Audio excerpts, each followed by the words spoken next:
Just like in any other business, I think the hardest part is growth. And if you do it wrong, that's a quick way to die. It requires a certain number of hands. It wasn't until I started learning that I needed to train and delegate some of the things that I was doing that we were really able to reach kind of that scalability and off hands that we needed. So kind of my thing has been, let go and let grow. And that was the challenge for me, learning to change my mindset from like tech founder, where you have astronomical growth, to something like this, where you need to be slow and intentional with how you grow.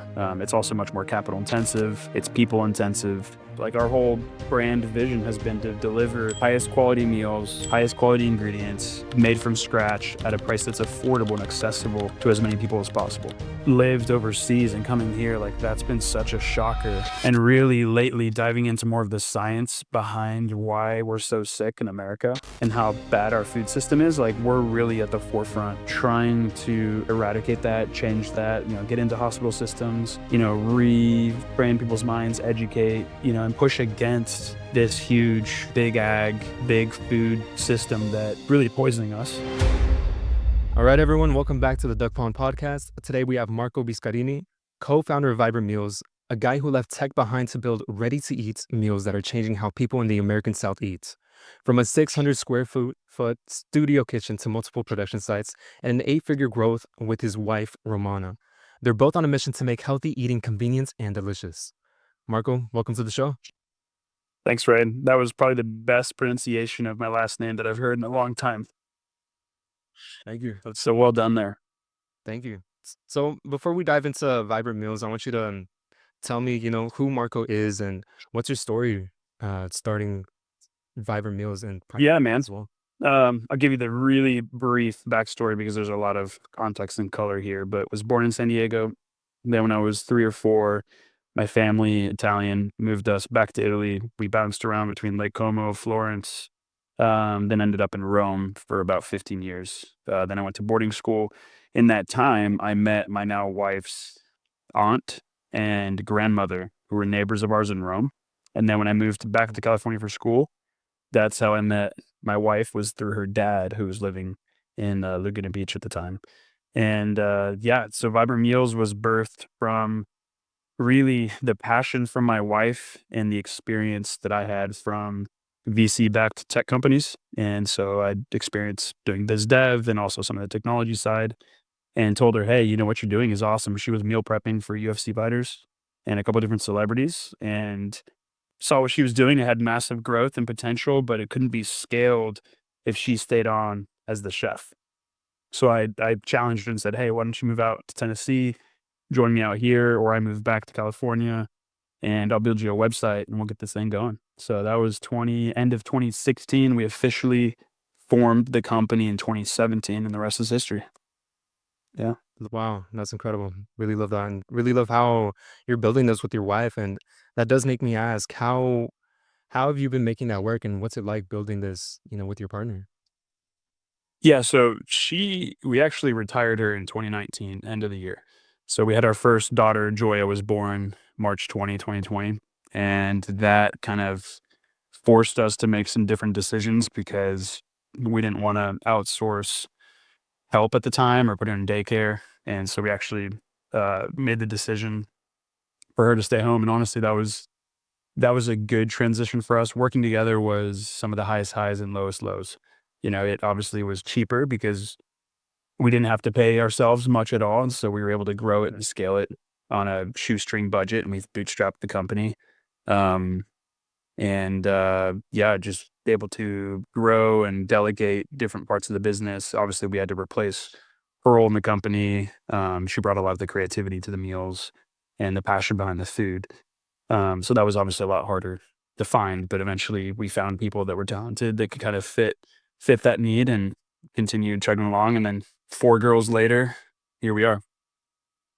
Love that. So definitely priorities changed for your wife as time went on, and it really sounds like she was a part of the company and really involved in the beginning. And as she set the blueprint, the foundation for Vibrant Meals.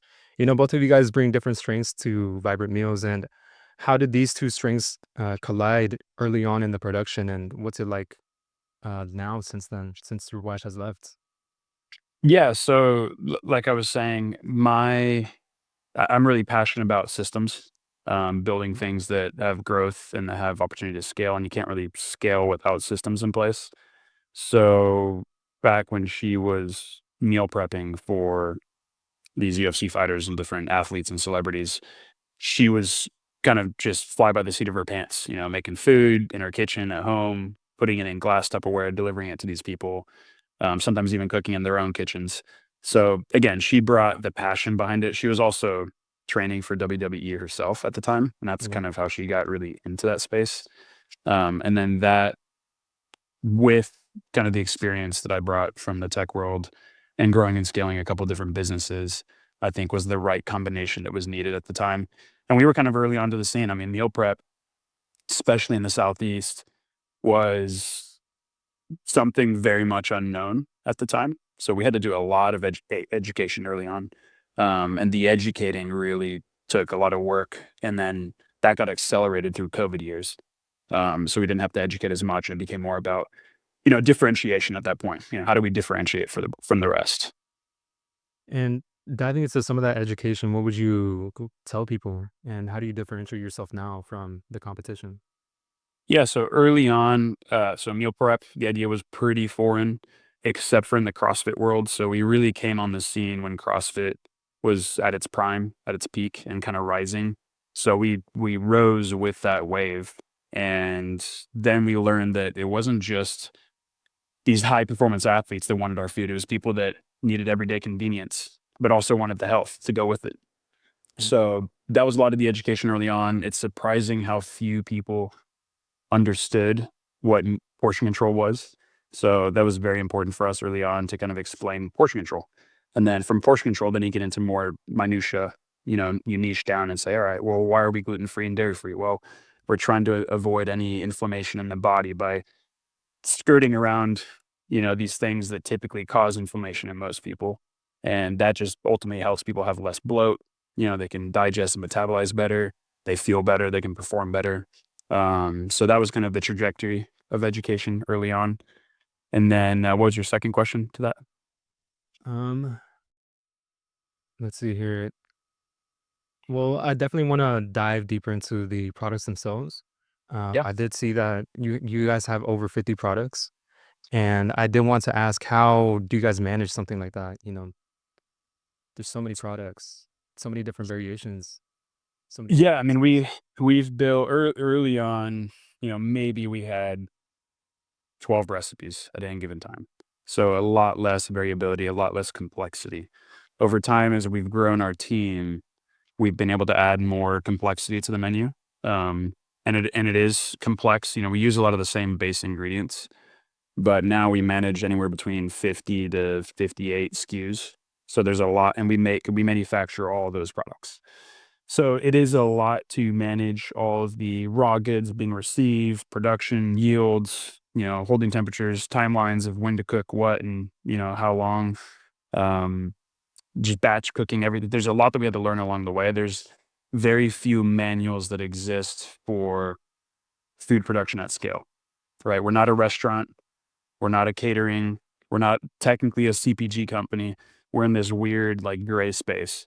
So we've had to learn a lot along the way. We've been blessed to have good talent and to train good talent. And early on, just investing in software and tech to help us along the way. That really helped us differentiate.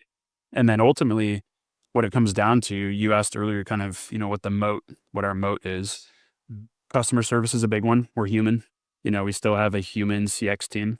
The product is exceptional. So most people that come from Factor or some of these other bigger brands, they just go on and on about how much fresher and how much more intentionality goes into each meal that we make.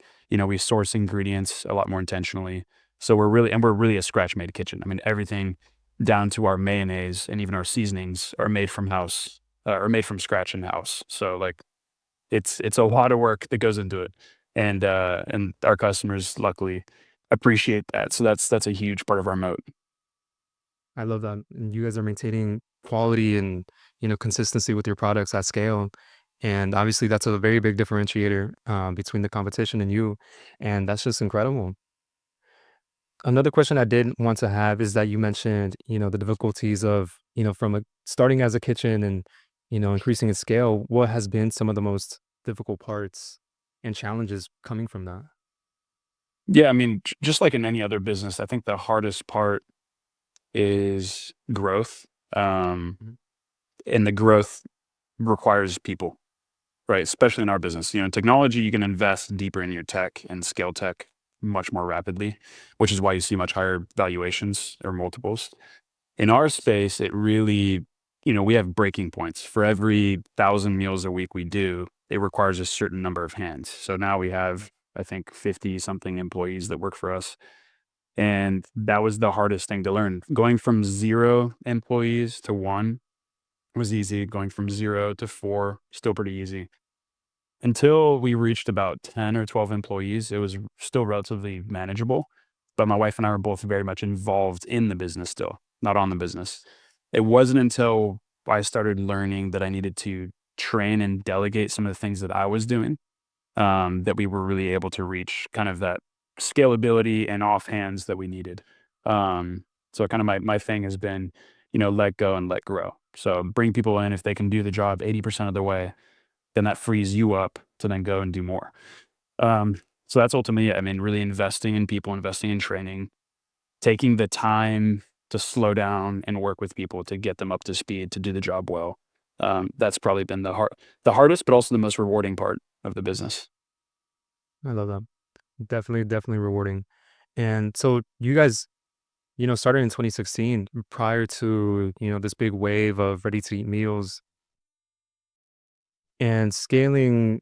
How has scaling been in that space? I know you talked about more of the production side, but sourcing the ingredients, was that a challenge?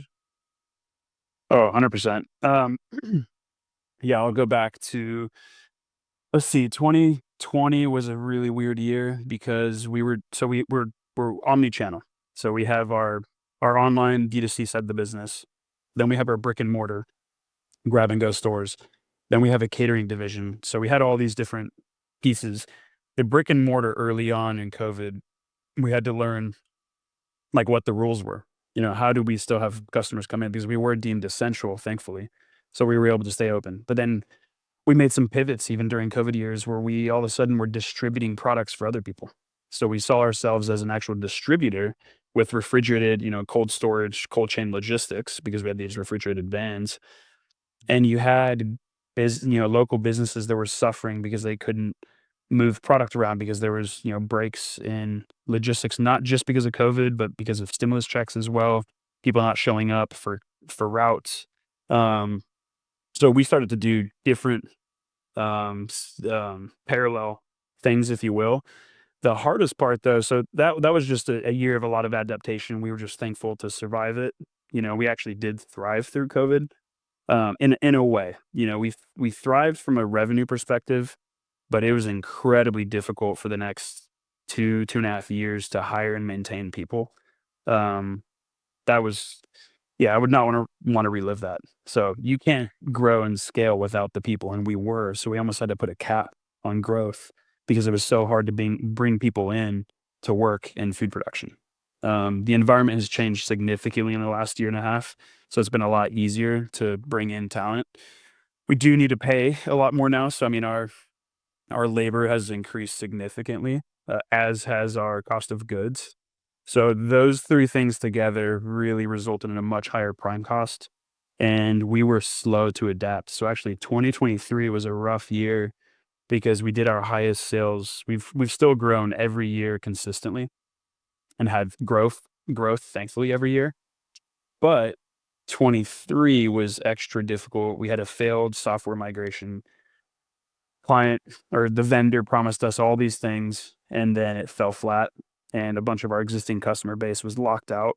So you can imagine, I Oh, mean, no. we only bring in about 20% week over week as new customers. So 80% of our business disappeared for 3 weeks, which in our space, you're working with very thin margins. You can't sustain cash flow with that amount of loss. So that was difficult. Compounded then by increased cost of goods, increased cost of labor, and we didn't raise our prices. Like, our whole brand vision has been to deliver highest quality meals, highest quality ingredients, made from scratch at a price that's affordable and accessible to as many people as possible. So sure, we could go charge, 17, $18 a meal and really go for the elite, if you will, or this high income bracket. But we wanted to deliver our product to as many people as possible because that's the only way we're going to see real change in health, right? Across the board.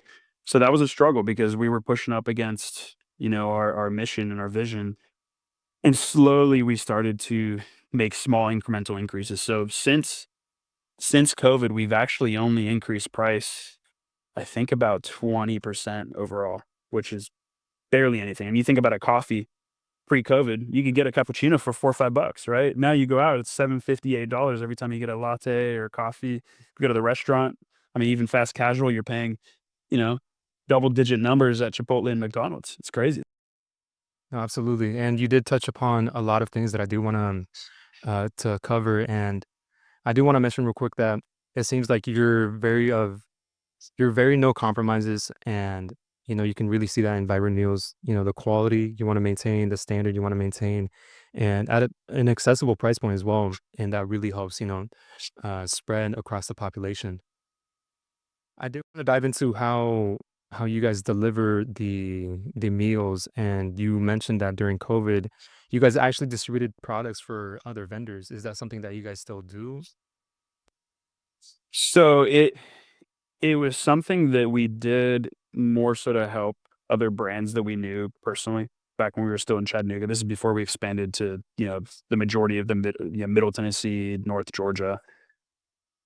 It ironically actually had a conversation with a local brand that has 13 stores that needs help with cold chain logistics, and they process cold pressed juices and some other products that are shelf unstable.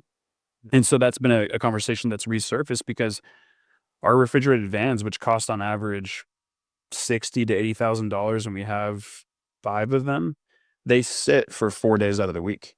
So that's an asset that's just sitting there burning cash essentially. And we were approached by this brand and they needed, kind of came out in conversation. We are just kind of sharing some stories.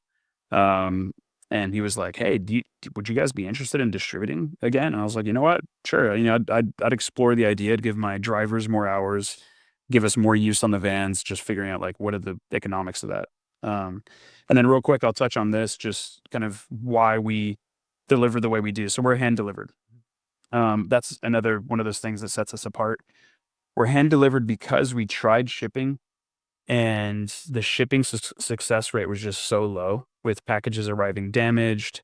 Um, just less care goes into the final last mile delivery versus with our own employees, our own vehicles, we're able to control everything from start to finish. So that's been huge for us. And so many people said, "Why don't you do shipping? You can do nationwide. You can spread out, and we have this huge influencer base, but we can't even service 90% of that demographic because they're across the country, right?" So as much as it's tempting, we've learned to just niche down, stay in our lane, do what we do best, continue scaling slowly, and not pursue.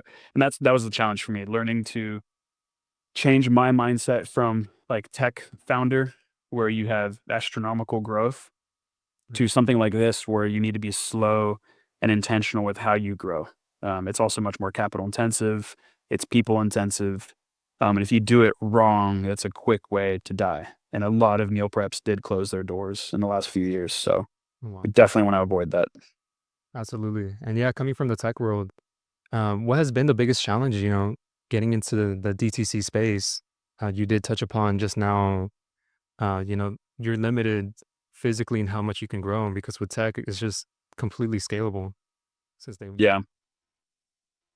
Honestly, I mean, tech, the access to resources that we can build on our own has become more prevalent. So we use things like Airtable, which are relatively cheap databases that we can spin up that help us a lot. Obviously the rise of GBT, like we're learning new ways and how we can use that or train agents to help in various aspects of our business from the administrative side. So although we have a heavy production and delivery team, our back end office is really relatively small. It's like 3, 4 people on the office side. Um, the biggest challenge though from a tech standpoint has more to do with probably distribution, or customer acquisition, I guess I should say. Let's say 2022, converting customers on Meta and even Google was extremely cheap. I mean, we were having ridiculous double-digit ROAS on ad spend. So, I mean, we'd be pushing out, 30, 40x return, and I wish I spent more on ads back then. Very cheap to acquire customers, and you also knew where the customer is coming from. Then somewhere in the middle, iOS launched some privacy things, other people launched privacy things. You have all these different layers now that have made attribution so hard to determine, and it's gotten significantly more expensive. So we've almost throttled down from, I mean, what we were at one point spending maybe 40,000 a month on ad spend, and now we're down to maybe 4,000. So that gives you an idea of the scale that we shrank. The challenge now has become, well, how do we acquire new customers outside of the organic referral marketing? Is that still our strongest driver? So that's been an ongoing question mark, is what is the most efficient, cost-effective way to acquire new customers? And honestly, for now, it's been a lot of old school in-person events and things of that nature, which again are hard to scale. So everything that we do seems to be hard to scale.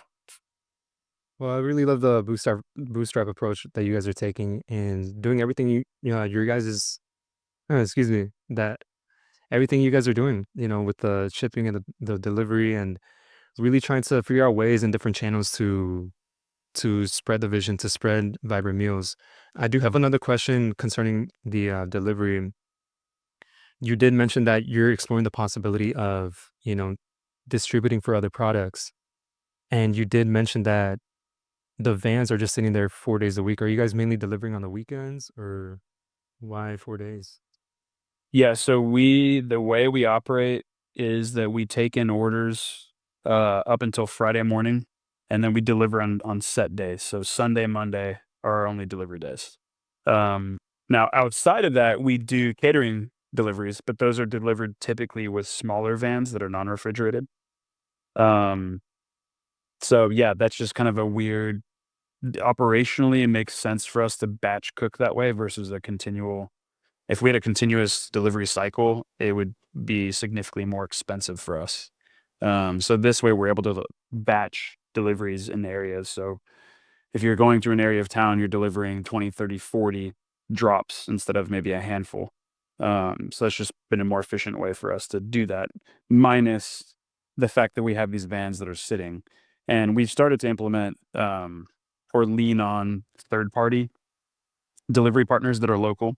So they will, almost like an Uber Eats, where they'll come in and they'll do a lot of the smaller downtown routes, if you will. Gotcha. Gotcha. That makes a lot of sense.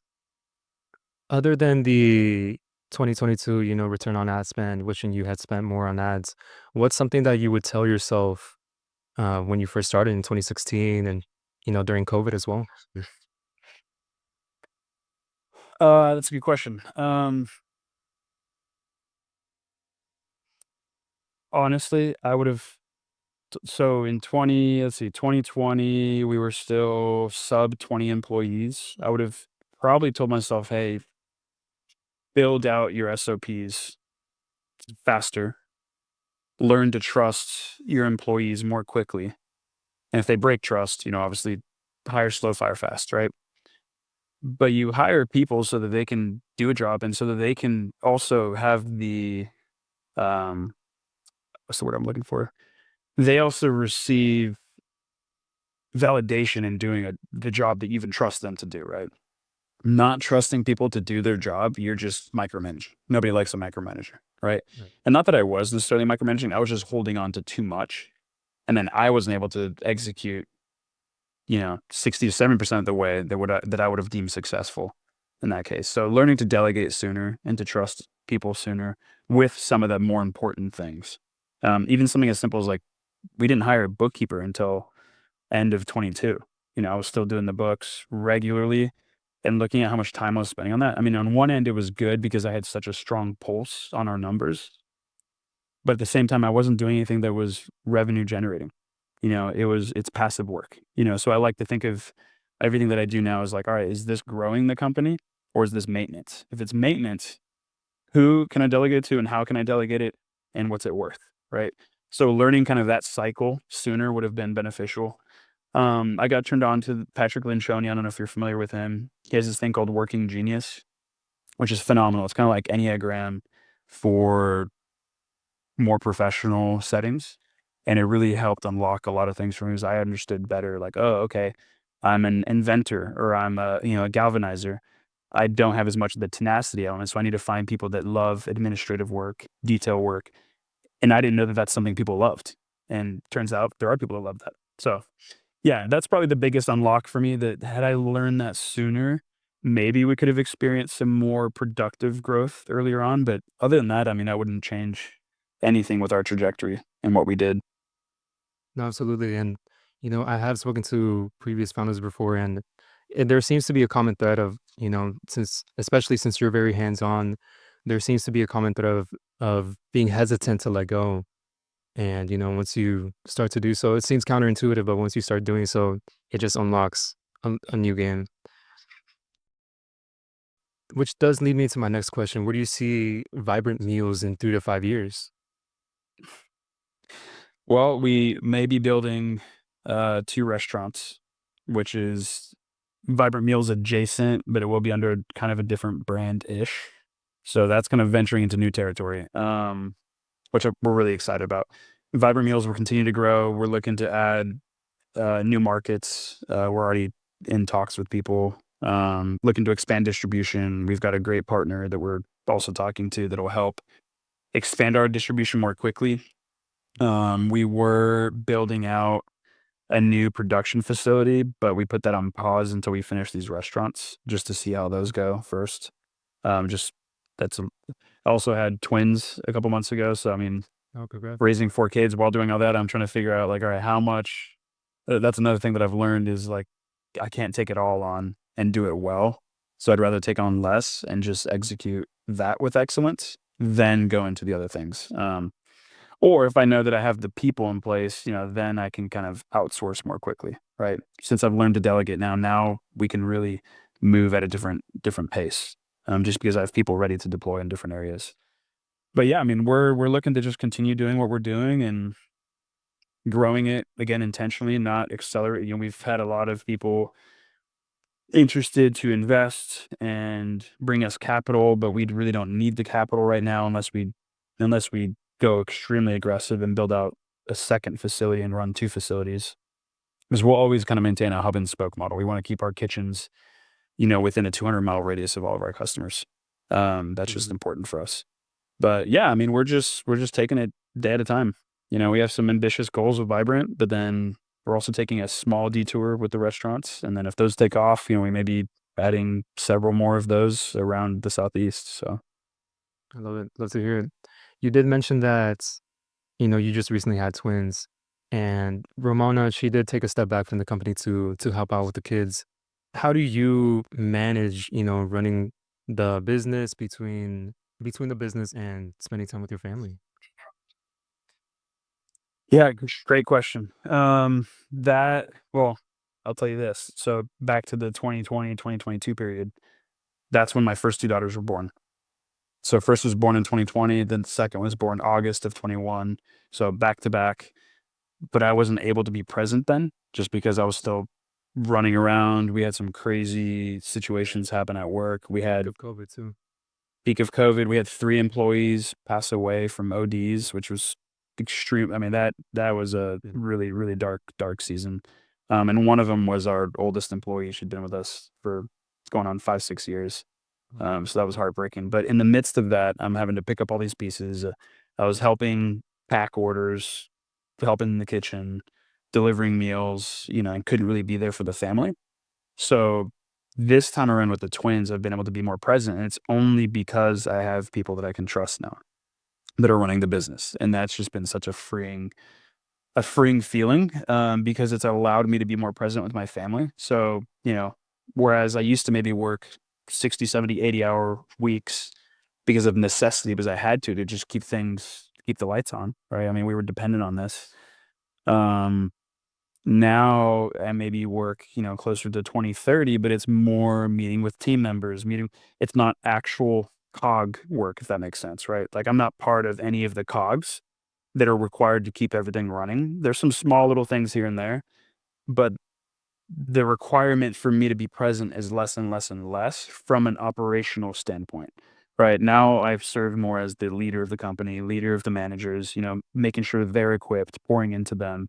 And that's been super life giving because then it's also given me the time and space that I need with my family. Because now I can work, and becoming a parent, you learn to be so much more efficient with time. You have to, because you have less of it. You lack sleep. So that obviously takes a toll on you. Then you have other demands. I mean, we have girls in a co-op, so we homeschool, but they're in a co-op. So a couple times a week, I'm picking up or dropping off, so that takes time out.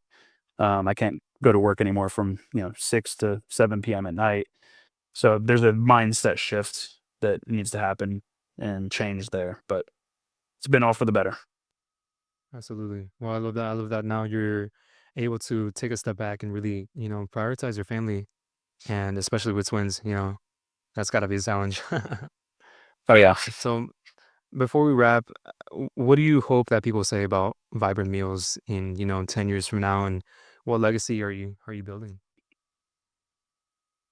Yeah, this is actually part of what kept me. One thing I didn't mention is during COVID, I started a software development agency. Mm. Mostly kind of out of fears, like, "All right, what's going on in the world? Let me do something that I used to do," much higher profit, higher margin, and my wife for the longest time was like, "Hey, get rid of Vibrant, just do this thing full time." But it never sat right with me, like, I never had full peace about it, and I think it's because it was so much less fulfilling work-wise. Even though it was rewarding financially, it was less fulfilling because of the impact that we're having on people's lives through Vibrant. So, yeah, I mean, legacy, what we wanna be known for is, and this is where, like, the entire team gets all the credit because they're all bought in on the vision now. And it's been incredible even to see, like, my head chef over the last few years, like, really dial in, like, his own health. Like, he was 300 pounds 2.5 years ago, and now he's down to 200 pounds. Like, he himself has bought into the vision of a healthier lifestyle. He has more energy. I can see that he's got more joy in his life. He's able to play much more, with his family without tiring out. His work performance increases. So, ultimately, it comes down to just being able to give people a better quality of life. Um, Having lived overseas and coming here, like, that's been such a shocker, and really lately diving into more of the science behind why we're so sick in America and how bad our food system is, like, we're really at the forefront of trying to eradicate that, change that, get into hospital systems, reframe people's minds, educate, and push against this huge, big ag, big food system that is really poisoning us. And so now I feel even more uh, tasked with the responsibility to kind of continue to be at that forefront and push that forward and continue to deliver an exceptional product without compromise because people will feel the difference. And when they feel that difference, everything else in their life is improved. Absolutely. And I do love that. That's, you're really very mission orientated and it shows, the impact that you're having on these people. And it's absolutely incredible. Well, Marco, this has been an amazing conversation. Where can people find you? I've been pretty active on LinkedIn the last 90, 100-ish days. So I post a lot of stuff there that some may be more controversial, kind of exposing, again, the food system, but also bringing in like dad dad life, girl dad stuff. A lot of what we're doing as a family. So that's probably the place I'm most active. I'm also on Instagram. Marco.biscarini, I think is the handle. Um, yeah, or you find us at Vibrant Meals, myvibrantmeals.com. Love it. Well, we'll make sure to link everything in our description and make sure to spread the word. Well, thank you so much for us, Awesome. Marco. Yeah, thank you, Ren. This was fun. Sweet.